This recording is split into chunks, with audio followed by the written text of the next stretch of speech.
Le ministre de l'Intérieur, Bernard Cazeneuve, a annoncé ce matin l'arrestation de 8 djihadistes présumés. 7 ont été interpellés en région parisienne et un à Meyzieux, ville où un coup de filet avait déjà eu lieu en septembre dernier. Tous sont soupçonnés de participer activement au recrutement de jeunes Français pour les envoyer faire le djihad en Syrie. Il y en a assez, salaire gelé. Les enseignants dans la rue à l'appel de la FSU, syndicat pourtant majoritaire dans l'éducation nationale. Il n'était ce matin qu'entre 300 et 500 à manifester à Lyon. Une grogne qui coïncide avec l'annonce prochaine des moyens alloués aux établissements pour la rentrée prochaine, mais qui peine à mobiliser. Dans le Rhône, seuls 11% des établissements étaient en grève aujourd'hui. La mobilisation aujourd'hui, c'est vrai qu'elle n'est pas majoritaire dans la profession, mais elle est très majoritaire dans les établissements qui ont le plus de difficultés. Et ça, c'est un signe fort. C'est vraiment le signe qu'on a des difficultés dans nos conditions de travail. Mais au-delà de l'amélioration des conditions d'enseignement, les professeurs revendiquent également une revalorisation de leur salaire et surtout un meilleur programme de formation tout au long de la carrière. Moi, je me déclare complètement paumé maintenant dans ma classe. Il faut qu'on soit soutenu par des professionnels, accueillir des enfants porteurs de handicap, des élèves en difficulté. Ça se fait pas comme ça. Et moi, avec ma simple formation, moi je suis sorti du bac, j'ai fait 2 années d'école normale, il y a maintenant 35 ans. Aujourd'hui, ça ne suffit plus pour travailler dans les conditions aujourd'hui. Le cortège s'est dirigé jusqu'au rectorat où une délégation a été reçue en début d'après-midi. On connaît les chiffres de l'édition 2015 du CIRA. Le salon des métiers de bouche a enregistré 190 000 visiteurs sur 4 jours. C'est un record. 19 715 chefs ont fait le déplacement. Le CIRA a aussi attiré de nombreux médias. Pas moins de 922 journalistes étaient accrédités. L'effet notamment des Bocuse d'Or, un concours particulièrement suivi dans le monde entier. Ici, par exemple, on peut déguster une soupe aux truffes, artichauts et truffes. On peut déguster une soupe de moule au safran, un pâté pantin.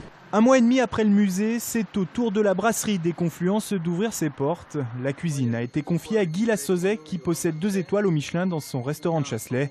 La partie snacking revenant à Jean-Paul Pignol. Il y avait un challenge à respecter, surtout pour la ville. C'était important d'avoir un chef meilleur ouvrier de France cuisinier et un chef meilleur ouvrier de France pâtissier pour diriger un lieu qui va être certainement très très vu par la clientèle étrangère. Les prix varient entre 16 et 26 € pour un plat. L'établissement peut accueillir midi et soir jusqu'à 110 couverts et surtout, l'entrée se fait indépendamment du musée. Cet atelier de brassage sur les quais de Rhône à Lyon accueille plusieurs fois par semaine des amateurs de bière qui désirent fabriquer leur propre breuvage. Brune, blonde, ambrée ou de saison, les apprentis brasseurs choisissent la bière qu'ils veulent confectionner. C'est le plaisir après de pouvoir la boire, de boire une bière qu'on a fait soi-même. Et puis comme c'est un produit que j'aime bien, c'est vrai que de savoir comment c'est fait. Depuis le temps qu'on en boit, on a bien voulu essayer à en faire une. Puis là, on a choisi dans nos goûts plutôt ambrée, forte. Et puis on va voir ce que ça donne. La fabrication d'une bière artisanale n'est pas vraiment compliquée. Il faut simplement avoir les bons ingrédients, la bonne recette et surtout la bonne technique. En fait, le but, c'est de verser sans former trop de grumeaux. Si jamais vous y allez un petit peu fort, ça va faire un bloc qui va être collant, qui va mettre du temps à fondre. Donc en y allant comme ça en douceur, vous allez voir que vous allez aller assez vite. Tout au long de cet atelier, ces élèves d'un soir en apprendront plus sur ce breuvage vieux de plusieurs milliers d'années, son histoire, sa fabrication et bien sûr son goût.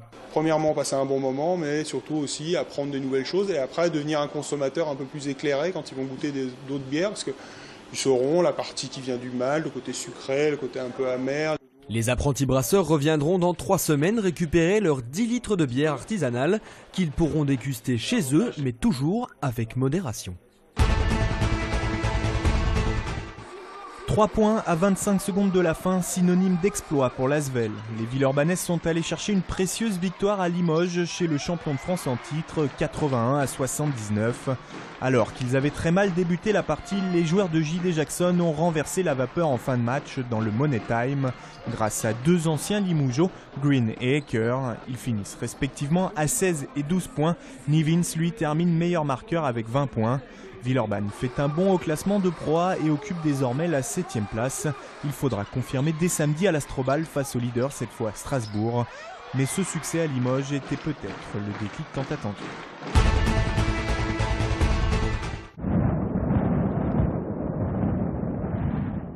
Les images sont impressionnantes, la performance l'est encore plus. Celle de Stéphanie et Jérémy Giquel, revenus aujourd'hui de leur expédition en Antarctique.